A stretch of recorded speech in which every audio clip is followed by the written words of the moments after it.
ಕ್ಷಣಗಳಲ್ಲಿ ರೇವಣ್ಣ ಅವರಿಗೆ ವೈದ್ಯಕೀಯ ಪರೀಕ್ಷೆಯನ್ನು ನಡೆಸಲಾಗುತ್ತೆ. ಅಂದ್ರೆ ಮಾನಸಿಕವಾಗಿ ದೈಹಿಕವಾಗಿ ಫಿಟ್ ಇದ್ದಾರಾ, ಏನಾದರೂ ಸಮಸ್ಯೆಗಳಿದಾವ, ಅದೆಲ್ಲದರ ಬಗ್ಗೆ ಕೂಡ ಉತ್ತರ ಕಂಡುಕೊಳ್ಳೋ ನಿಟ್ಟಿನಲ್ಲಿ ವೈದ್ಯಕೀಯ ಪರೀಕ್ಷೆ ತುಂಬಾ ಇಂಪಾರ್ಟೆಂಟ್ ಆಗುತ್ತೆ. ಸ್ವಲ್ಪ ಹೊತ್ತಲ್ಲೇ ಪ್ರೊಸೀಜರ್ ಪ್ರಕಾರ SOP ಪ್ರಕಾರ ಮೆಡಿಕಲ್ ಟೆಸ್ಟ್ ಅನ್ನ ಮಾಡಲಾಗುತ್ತೆ. ರೈಟ್ ಡೀಟೇಲ್ಸ್ ಕೊಡ್ತಾರೆ ಲೋಕೇಶ್. ಎಷ್ಟೊತ್ತಿಗೆ ಮೆಡಿಕಲ್ ಎಕ್ಸಾಮಿನೇಷನ್ ಅಥವಾ ಮೆಡಿಕಲ್ ಪ್ರೊಸೀಜರ್ಗೆ ಮುಂದಾಗಬಹುದು SIT ಅಧಿಕಾರಿಗಳು, ಏನು ಎಕ್ಸ್ಪೆಕ್ಟೇಷನ್ ಇಟ್ಕೊಳ್ಬಹುದು? ಮಮತಾ, ಈಗ SIT ಅಧಿಕಾರಿಗಳು ಬಂಧನ ಪ್ರಕ್ರಿಯೆಯನ್ನ ಮಾಡ್ತಾ ಇರ್ತಕ್ಕಂಥದ್ದು. ಬಂಧನ ಪ್ರಕ್ರಿಯೆ ಮುಗಿದಾದ ನಂತರ ಮೆಡಿಕಲ್ಗೆ ಕರೆದುಕೊಂಡು ಹೋಗ್ತಾರೆ ಅನ್ನುವಂಥ ಮಾಹಿತಿ ಲಭ್ಯ ಆಗಿದೆ. ಆದರೆ ಪೊಲೀಸರಿಂದ ಬೋರಿಂಗ್ ಹಾಸ್ಪಿಟ್ಲಿಗೆ ಒಂದು ಮಾಹಿತಿ ರವಾನೆ ಆಗಿದೆ. SIT ಕಚೇರಿಗೆ ಅಂದರೆ CID ಕಚೇರಿಗೆ ಒಂದು ಆಂಬುಲೆನ್ಸ್ ಅನ್ನ ಕರೆಸ್ಕೊಡಿ ಅಂತೇಳಿ ಮನವಿಯನ್ನು ಮಾಡಿಕೊಂಡಿದ್ದು. ಅದರಂತೆ ಈಗ ಬೋರಿಂಗ್ ಆಸ್ಪತ್ರೆಯ ವೈದ್ಯರು CIT ಕಚೇರಿಗೆ ಈಗ ಆಂಬುಲೆನ್ಸ್ ಅನ್ನ ಕಳಿಸ್ಕೊಟ್ಟಿರುವಂಥದ್ದು. ಅಲ್ಲಿ ಏನಾದರೂ ಅವರು ಆತಂಕಕ್ಕೆ ಒಳಗಾಗೋದು, ಮಾನಸಿಕವಾಗಿ ಕುಗ್ಗೋದು, BP ಶುಗರ್ ವೇರಿಯೇಷನ್ ಆಗೋದು, ಆ ಥರದ್ದು ಏನಾದರೂ ಕಂಡು ಬಂದರೆ ಪ್ರಾಥಮಿಕವಾಗಿ ಅವರಿಗೆ ಚಿಕಿತ್ಸೆ ಕೊಡಲಿಕ್ಕೆ ಅಂತೇಳಿ ಒಬ್ಬ ವೈದ್ಯರನ್ನ ಇಟ್ಕೊಂಡಿರ್ತಾರೆ.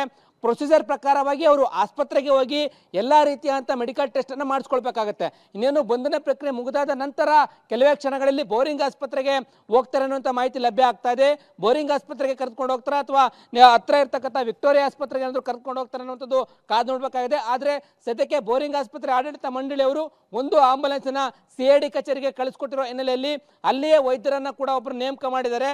ಅಲ್ಲೇ ಅವ್ರಿಗೆ ಏನಾದರೂ ತಪಾಸಣೆ ಮಾಡ್ತಾರೆ ಅನ್ನೋಂಥದ್ದನ್ನು ಕೂಡ ಕಾದು ನೋಡಬೇಕಾಗಿದೆ. ಮಮತಾ, ರೈಟ್, ಧನ್ಯವಾದ ಲೋಕೇಶ್ ನಮ್ಮೆಲ್ಲ ಮಾಹಿತಿಗಾಗಿ. ಒಟ್ಟಿನಲ್ಲಿ ಅರೆಸ್ಟ್ ಮಾಡಿದ 24 ಗಂಟೆಯೊಳಗೆ ಮೆಡಿಕಲ್ ಪ್ರೊಸೀಜರ್ ಅನ್ನ ಮಾಡಬೇಕಾಗತ್ತೆ. ಆ ಪ್ರೊಸೀಜರ್ ಅನ್ನ ಇವತ್ತೇ ಮಾಡುವಂತಹ ಸಾಧ್ಯತೆ ಸದ್ಯಕ್ಕೆ ಕಂಡು ಬರ್ತಾ ಇದೆ. ಬಿಕಾಸ್ ಬೌರಿಂಗ್ ಆಸ್ಪತ್ರೆಯಿಂದ ಒಂದು ಆಂಬ್ಯುಲೆನ್ಸ್ ಅನ್ನ ರಿಕ್ವೆಸ್ಟ್ ಮಾಡಿದೆ SIT ಅಧಿಕಾರಿಗಳ ತಂಡ ಅನ್ನೋದು ಗೊತ್ತಾಗ್ತಾ ಇದೆ. ಸೊ ಫಿಸಿಕಲಿ ಅಕ್ಯೂಸ್ಡ್ ಫಿಟ್ ಇದ್ದಾರಾ, ಮೆಂಟಲಿ ಸ್ಟೇಬಲ್ ಇದ್ದಾರಾ, ಕೇಳುವಂತಹ ಪ್ರಶ್ನೆಗಳಿಗೆ ಸರಿಯಾದ ಮಾನಸಿಕ ಸ್ಥಿಮಿತದಲ್ಲಿ ಉತ್ತರ ಕೊಡ್ತಾರಾ, ಎಲ್ಲ ಪ್ರಶ್ನೆಗಳನ್ನ ಕಂಡುಕೊಳ್ಬೇಕು. ಜೊತೆಗೆ ಹೋಲ್ ಬಾಡಿ ಚೆಕ್ಅಪ್ ಮಾಡಿಸಬೇಕು ಅಂತ ಹೇಳಿದ್ರೆ ಮೊದಲು ಮೆಡಿಕಲ್ ಟೆಸ್ಟ್ ಅನ್ನ ಮಾಡಿಸಬೇಕಾಗತ್ತೆ. ತದನಂತರ ಮ್ಯಾಜಿಸ್ಟ್ರೇಟ್ ಮುಂದೆ ಹಾಜರುಪಡಿಸಲಾಗುತ್ತೆ. ಆಮೇಲೆ ನಾನು ಆಗ್ಲೇ ಹೇಳ್ತಾ ಇದ್ದ ಹಾಗೆ ಇಡೀ ಪ್ರಕರಣದಲ್ಲಿ ಕಸ್ಟೋಡಿಯಲ್ ಇಂಟ್ರಾಗೇಷನ್ ನ ಅಗತ್ಯತೆ ತುಂಬಾ ಇದೆ ಅನ್ನೋದು SIT ಅಧಿಕಾರಿಗಳ ವಾದ. ಬಿಕಾಸ್ ಇಲ್ಲಿ ಒಂದು ಕಿಡ್ನಾಪ್ ಕೇಸನ್ನ ಭೇದಿಸಿದ್ದಾರೆ ಪೊಲೀಸರು.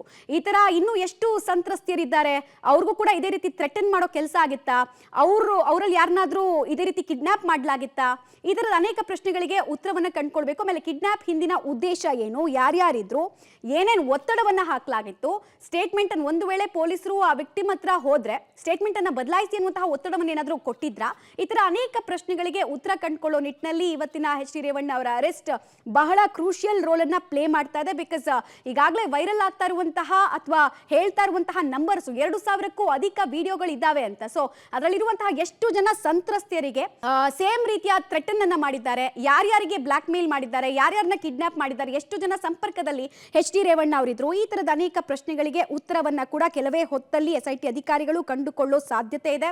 6 ದಿನದ ಹಿಂದೆ ದಾಖಲಾದಂತಹ ಕಿಡ್ನಾಪ್ ಪ್ರಕರಣದಲ್ಲಿ A2 ಅರೆಸ್ಟ್ ಆಗಿದ್ರು ಬಾಬಣ್ಣ ಅನ್ನೋರು.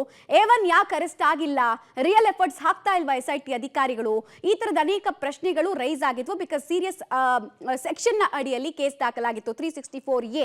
ಸೊ A2 ಆದ್ಮೇಲೆ A1 ಅನ್ನು ಯಾಕೆ ಇಲ್ಲಿ ತನಕ ಅರೆಸ್ಟ್ ಮಾಡಿಲ್ಲ ಅನ್ನೋ ಪ್ರಶ್ನೆ ಇತ್ತು. ಫೈನಲಿ ಇವತ್ತು HD ರೇವಣ್ಣ ಅವರು ಅರೆಸ್ಟ್ ಆಗಿದ್ದಾರೆ. ದೇವೇಗೌಡರ ಕುಟುಂಬಕ್ಕೆ ಜಂತಕಲ್ ಮೈನಿಂಗ್ ಕೇಸ್ ಬಿಟ್ರೆ ಅತಿ ಹೆಚ್ಚು ತನಿಖೆಯ ಅಥವಾ ಕಾನೂನಿನ ಕುಣಿಕೆ ಬಿಗಿಯಾಗಿದ್ದು ಇದೇ ಪ್ರಕರಣ ಅಂತ ಅನ್ಸುತ್ತೆ. ಆಮೇಲೆ ಇತ್ತೀಚಿನ ದಿನಗಳಲ್ಲಿ ಲೈಂಗಿಕ ಹಗರಣದಲ್ಲಿ ಭಾಗಿಯಾದಂತಹ ಅಥವಾ ಆರೋಪ ಇದ್ದಂತಹ ಜನಪ್ರತಿನಿಧಿ ಅರೆಸ್ಟ್ ಆಗಿರೋದು ಕೂಡ ಇತ್ತೀಚಿನ ದಿನಗಳಲ್ಲಿ ಇದೇ ಮೊದಲು ಅಂತ ಅನ್ಸುತ್ತೆ. ಹೀಗಾಗಿ ಸಾಕಷ್ಟು ಪಬ್ಲಿಕ್ ಕನ್ಸೆಂಟ್ ಅನ್ನ ಕೂಡ ಇಡೀ ಪ್ರಕರಣ ತನ್ನತ್ತ ಸೆಳೆದುಕೊಳ್ತಾ ಇದೆ. ಅಂದ್ರೆ ಸಾರ್ವಜನಿಕರು ಕೂಡ ಬಹಳ ಸೂಕ್ಷ್ಮವಾಗಿ ಡೇ 1 ಇಂದ ಈ ಪ್ರಕರಣವನ್ನ ಗಮನಿಸ್ತಾ ಇದ್ರು.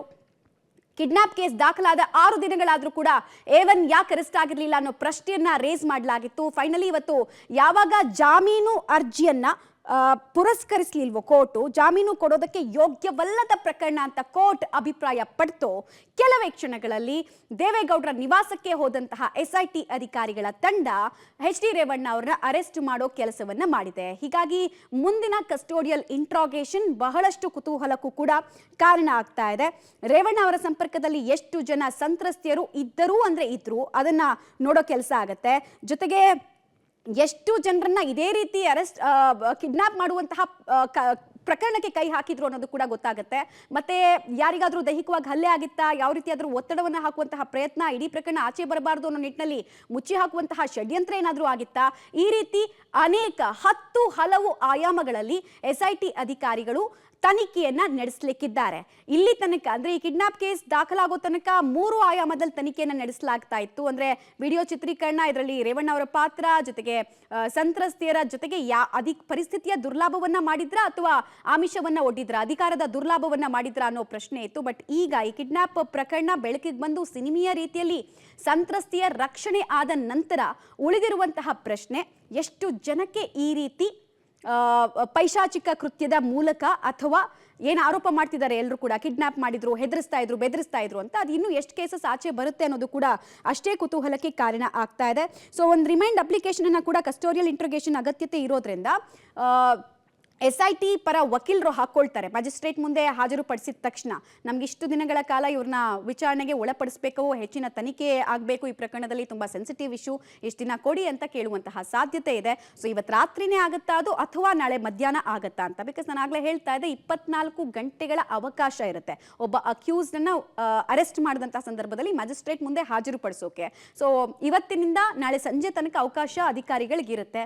ಅವರು ಪೇಪರ್ ವರ್ಕ್ಸ್ ಅನ್ನ ಮಾಡ್ಕೊಳ್ತಾರೆ. ಆ ಪ್ರೊಸೀಡಿಂಗ್ ಎಲ್ಲ ಕಂಪ್ಲೀಟ್ ಆದ್ಮೇಲೆ ಮ್ಯಾಜಿಸ್ಟ್ರೇಟ್ ಮುಂದೆ ಅಪಿಯರ್ ಆಗಿ ಯಾಕೆ ಇವರು ನಮಗೆ ಕಸ್ಟೋಡಿಯಲ್ ಇಂಟ್ರಾಗೇಷನ್ಗೆ ಬೇಕು, ಅನಿವಾರ್ಯತೆ ಏನು, ಅಗತ್ಯತೆ ಏನು ಅಂತ ಕನ್ವಿನ್ಸ್ ಮಾಡಿ ಕೇಳುವಂತಹ ಸಾಧ್ಯತೆ ಇರುತ್ತೆ. ಮತ್ತೆ ಇಂಥ ಪ್ರಕರಣದಲ್ಲಿ 25ರಿಂದ 30 ದಿನಗಳು ಕೇಳಿದ್ರು ಕೂಡ ಆಶ್ಚರ್ಯ ಇಲ್ಲ, ಅಥವಾ 15 ದಿನ ಕೇಳಿದ್ರು ಕೂಡ ಆಶ್ಚರ್ಯ ಇಲ್ಲ.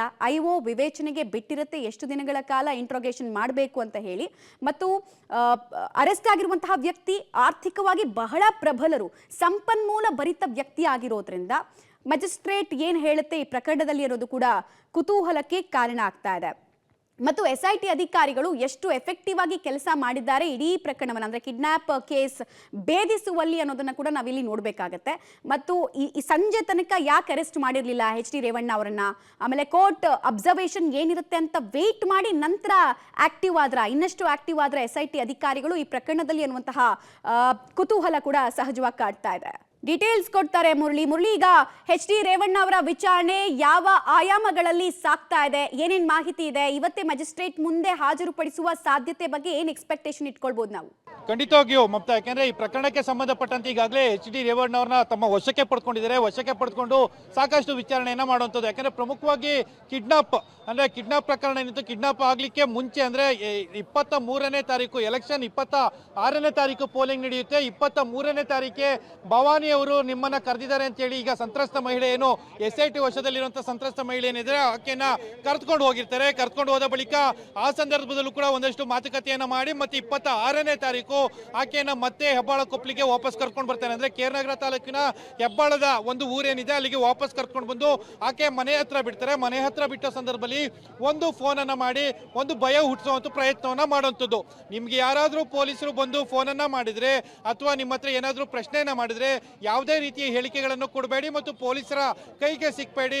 ಆ ರೀತಿ ಏನಾದ್ರೂ ಸಿಕ್ಕಿದ್ರೆ ನಿಮ್ಮ ವಿರುದ್ಧ ಕೂಡ ಕಂಪ್ಲೇಂಟ್ ಆಗುತ್ತೆ, ಪ್ರಕರಣನ ದಾಖಲು ಮಾಡ್ತಾರೆ ಅಂತ ಹೇಳಿ ಒಂದು ಭಯ ಬೀಳಿಸುವಂತ ಪ್ರಯತ್ನವನ್ನ ಮಾಡಿರ್ತಾರೆ. ಅದು 26ನೇ ತಾರೀಕು ಬೆಳಗಿನ ಜಾವ ನಡೆಯುವಂಥದ್ದು. ಅದಾದ ಬಳಿಕ 29ನೇ ತಾರೀಕು ಮತ್ತೆ ಈ ಸತೀಶ್ ಬಾಬು ಅಂದ್ರೆ ಈ ಪ್ರಕರಣದ A2 ಆರೋಪಿಯಾಗಿರುವಂತಹ ಸತೀಶ್ ಬಾಬು ಇದ್ದಾರೆ, ಅವರು ಮತ್ತೆ ಬಂದು ಆ ಸಂತ್ರಸ್ತ ಮಹಿಳೆಯನ್ನ ಮನೆಯಿಂದ ಕರ್ಕೊಂಡು ಹೋಗ್ತಾರೆ. ಅಂದ್ರೆ ಸಂತ್ರಸ್ತ ಮಹಿಳೆಯ ಮಗ ಹೇಳುವಂತ ದೂರಿನ ಆಧಾರದಲ್ಲಿ ಸತೀಶ್ ಬಾಬಣ್ಣ ಬಂದು ನನ್ನ ತಾಯಿಯನ್ನ ಕರ್ಕೊಂಡು ಹೋಗ್ತಾರೆ. ಅಲ್ಲಿಂದ ನಾಪತ್ತೆ ಆಗಿದ್ರು ರೇವಣ್ಣ ಅವರು ಈ ಕಿಡ್ನಾಪ್ ಅನ್ನ ಮಾಡಿಸಿದ್ದಾರೆ ಅಂತ ಹೇಳಿ ಆರೋಪವನ್ನು ಮಾಡಿರುವಂಥದ್ದು.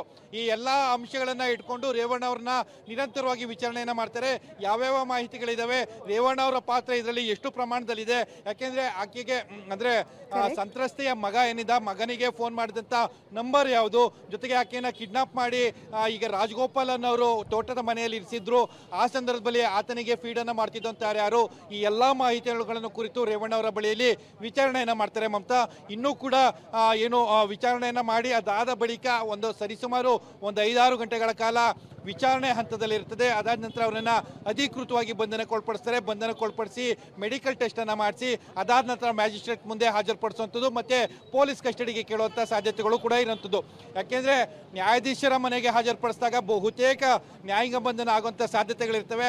ಆ ಹಿನ್ನೆಲೆಯಲ್ಲಿ SIT ಅಧಿಕಾರಿಗಳು ಯಾವ ರೀತಿಯ ಪ್ರಯತ್ನಗಳನ್ನ ಮಾಡ್ತಾರೆ, ಯಾಕಂದ್ರೆ ಸಾಮಾನ್ಯವಾಗಿ ಇದರಲ್ಲಿ ಯಾವುದೇ ರೀತಿ ಹೇಳಿಕೆಗಳನ್ನ ಪಡ್ಕೊಳ್ಳೋಕೆ ಸಾಧ್ಯ ಆಗ್ತಾ ಇಲ್ಲ. ಯಾಕಂದ್ರೆ ಸಂತ್ರಸ್ತೆ ಕೂಡ ಈಗಷ್ಟೇ ಸೆಕ್ಯೂರ್ ಆಗಿರುವಂಥದ್ದು, ಜೊತೆಗೆ A2 ಆರೋಪಿ ಬೇರೆ ಜಿಲ್ಲೆ ಅಂದರೆ ಮೈಸೂರು ಜಿಲ್ಲೆ ಕೇರನಗರ ತಾಲೂಕಿನಲ್ಲಿ ಜೆ.ಸಿ ಕಸ್ಟಡಿಯಲ್ಲಿದ್ದಾನೆ, ಆತನನ್ನು ಕೂಡ ವಿಚಾರಣೆಗೆ ಒಳಪಡಿಸಬೇಕಾಗಿರುವಂಥದ್ದು. ಆ ಹಿನ್ನೆಲೆಯಲ್ಲಿ ಪೊಲೀಸ್ ಕಸ್ಟಡಿಗೆ ಪಡ್ಕೊಳ್ಳೋದಕ್ಕೆ ಯಾವ್ಯಾವ ಟ್ಯಾಕ್ಟಿಕ್ ಅನ್ನ ಮಾಡಬೇಕು SIT ಅಧಿಕಾರಿಗಳು ಆ ಪ್ರಯತ್ನಗಳನ್ನು ಮಾಡ್ತಾರೆ, ಅಥವಾ ಓಪನ್ ಕೋರ್ಟ್ಗೆ ಸೋಮವಾರ ಬೆಳಗ್ಗೆ ಏನಾದರೂ ಪ್ರೊಡ್ಯೂಸ್ ಮಾಡೋಕ್ಕೆ ಪ್ರಯತ್ನಗಳಾಗ್ತಾವ ಅನ್ನೋದ್ರ ಬಗ್ಗೆನೂ ಕೂಡ ಕಾದು ನೋಡಬೇಕಾಗಿರುವಂಥದ್ದು. ಮಮತಾ. ರೈಟ್, ಧನ್ಯವಾದ ಮುರಳಿ ತಮ್ಮೆಲ್ಲ ಮಾಹಿತಿಗಾಗಿ. ಸದ್ಯಕ್ಕಂತೂ HD ರೇವಣ್ಣ ಅವರ ವಿಚಾರದಲ್ಲಿ ವಿಚಾರಣೆ ಹೇಗೆ ಸಾಗ್ತಾ ಇದೆ ಅನ್ನೋದ್ರ ಮಾಹಿತಿ ಕೊಡ್ತಾ ಇದ್ವಿ. ಇನ್ನೊಂದ್ ಕಡೆಗೆ ಕೇಸ್ನಲ್ಲಿ ಇಲ್ಲಿ ತನಕ ಸಾಕ್ಷಿಗಳನ್ನ ಕಲೆ ಹಾಕೋ ಕೆಲಸವನ್ನ ಕೂಡ ಅಧಿಕಾರಿಗಳು ಮಾಡಿದಾರಲ್ಲ, ಅದೆಲ್ಲದ್ರ ಬಗ್ಗೆ ಮತ್ತೆ ಕ್ರಾಸ್ ವೆರಿಫಿಕೇಶನ್, ಕ್ರಾಸ್ ಕ್ವೆಶ್ಚನ್ಸ್ ಅನ್ನ ಕೂಡ HD ರೇವಣ್ಣ ಅವ್ರ ಬಳಿ ಕೇಳ್ತಾರೆ. ಮತ್ತು ಇಲ್ಲಿ ತನಕ ಸಿಕ್ಕಿರೋ ಸಾಕ್ಷಿ, ಇಲ್ಲಿ ತನಕ ಸಂತ್ರಸ್ತೆಯರು ಕೊಟ್ಟಿರುವ ಹೇಳಿಕೆ, ಇದ್ರ ಬಗ್ಗೆ ನಿಮ್ಮ ಅಭಿಪ್ರಾಯವನ್ನ ಕೂಡ ಕೇಳುವಂತಹ ಸಾಧ್ಯತೆ ಇರುತ್ತೆ.